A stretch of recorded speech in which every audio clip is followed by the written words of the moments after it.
we're going to talk about macro versus micro organizing. So are you a very detailed organizer or a simplistic organizer? Neither way is right or wrong, but you can be a little bit of both depending on the area.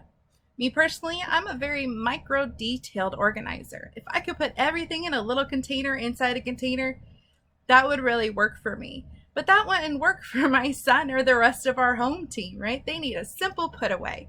Kind of like thinking about, are you going to do the work ahead of time or afterward, right? Are you going to back the car in and take that extra 30 seconds to pull out quickly? Or are you going to pull in and take the extra 30 seconds to back out?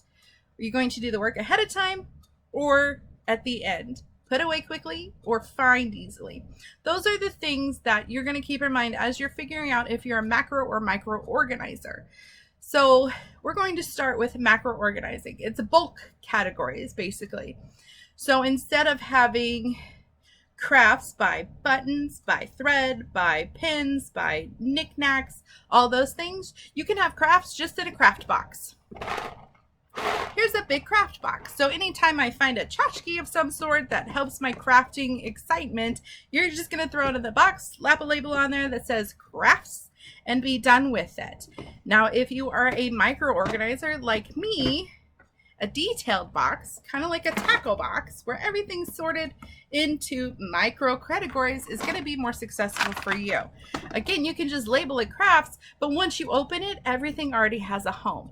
So if you are a macro organizer and you've tried a filing cabinet before, that could be the problem, right? Maybe you just need a box that says bills and you toss them in. If you're going to toss them in, it's going to be in the order you toss them in. So they're chronologically organized already, so you can just dig through and get that paper you're looking for. If you're a detailed organizer, a filing cabinet might be that's perfect for you, right? Like me, I've got 2 file boxes behind us that have folders inside that are labeled that I can go and just put everything away. And I know if I need that water bill from February, I just go to February and find it. Where if a macro organizer needed that water bill from February, they can just sort through and find it. So you can still put your things away in different macro versus micro categories or systems or solutions and still be organized.